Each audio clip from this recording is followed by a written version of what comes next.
అందరికీ శుభోదయం అండి. ముందుగా మీ అందరికీ రథసప్తమి శుభాకాంక్షలు. మాఘమాసంలో శుక్లపక్షంలో వచ్చేటటువంటి ఈ సప్తమిని రథసప్తమి అని అంటారు. ఈరోజు ఉదయాన్నే మనకు 6:30, 6:40 లోపు జిల్లేడాకులు అలాగే రేగిపళ్ళని తలపైన పెట్టుకొని స్నానం చేయడం వలన వచ్చేటటువంటి వేసవి కాలంలో మనకు వడదెబ్బ తగలదని పెద్దలు చెప్తూ ఉంటారు.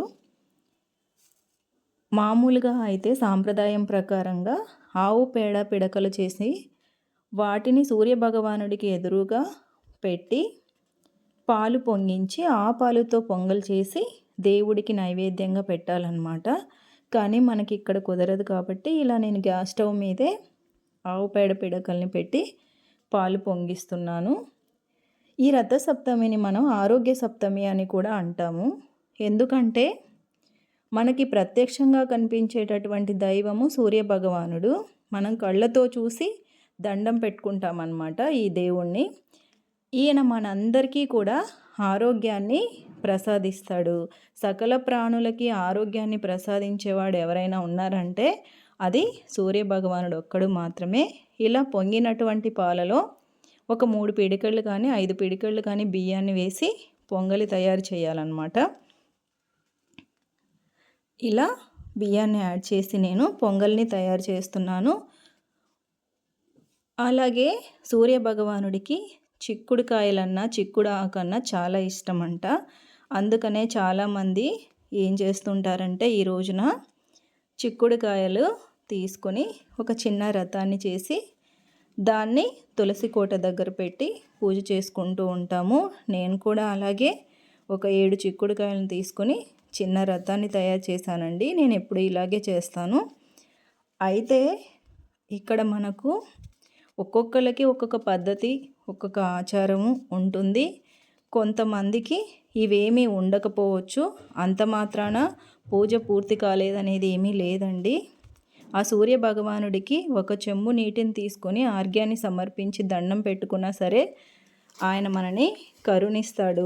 ఇలాగే చిక్కుడుగాయలతో రథాన్ని చేయాలి, పూజించాలి, జెల్లెడాకులతోనే స్నానం చేయాలి, లేకపోతే ఇంత అలంకరణ చేయాలి, ఈ పువ్వులే పెట్టాలి, ఇలాంటివన్నీ ఏమీ లేవన్నమాట.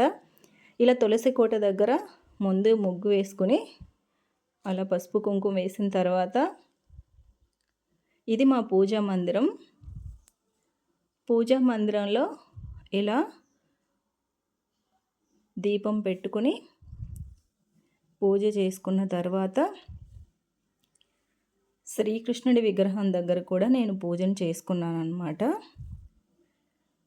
ఇంకొక విషయం ఏంటంటేనండి, సూర్య భగవానుని సమస్త లోకాలకి మిత్రుడు అని కూడా పిలుస్తూ ఉంటారు. ఎందుకంటే ఆయన యొక్క దయ అనేది సకల ప్రాణులపైన ఒకే విధంగా ఉంటుందంట. పూజించిన వారికి ఒకలాగా, పూజించిన వారికి ఇంకొకలాగా ఆయన దయ అయితే ఉండదంట. ఇప్పుడు ఇక్కడ వినాయకుడి దగ్గర కూడా దీపం పెట్టుకుని తర్వాత ఆల్రెడీ రెడీ అయిపోయినటువంటి పొంగల్ని ఇలా చిక్కుడు ఆకులలో పెట్టి ప్రసాదంగా సూర్యభగవానుడికి తులసి కోట దగ్గర సమర్పిస్తామన్నమాట. ఇదిగోండి 7 చిక్కుడుగాయలతో నేను రెడీ చేసినటువంటి రథం ఇది. అలాగే ఈ ఆకు మీద సూర్య భగవానుడి యొక్క ప్రతిమను కూడా ఇలా గంధంతో రాశాను. దీనికి నేను ఇక్కడ పూజ చేస్తున్నాను అన్నమాట. 7 చిక్కుడుకాయలు ఎందుకు అంటే సూర్యుడి యొక్క రథానికి 7 గుర్రాలు ఉంటాయి కదా, అదేవిధంగా ఇక్కడ ఈ రథాన్ని కూడా 7 చిక్కుడుకాయలతో చేస్తారు. రథాలైనా పూజలైనా నోములైనా వాళ్ళ పద్ధతిని బట్టి, లేదా ఎక్కడైనా చదివినా లేదా ఎక్కడైనా విన్నా తెలుసుకున్నా అలా మనం జరుపుకుంటూ ఉంటామన్నమాట. నాకు తెలిసిన విధానంలో నేను పూజ ఇలా చేసుకుంటూ ఉంటాను. ప్రతి సంవత్సరం కూడా అంతేనండి. ఇలా అన్ని సూర్యభగవానుడికి సమర్పించుకొని కొబ్బరికాయ, దీపం, ధూపం, నైవేద్యం, అగరబత్తీలు, కర్పూరంతో హారతి ఇచ్చి నా పూజను నేను ప్రతి సంవత్సరం రథసప్తమికి ఇలా ముగించుకొని అందరికీ ఆరోగ్యాన్ని ప్రసాదించు దేవుడా అని దండం పెట్టుకుంటూ ఉంటాను. సర్వే జన సుఖినో భవంతు.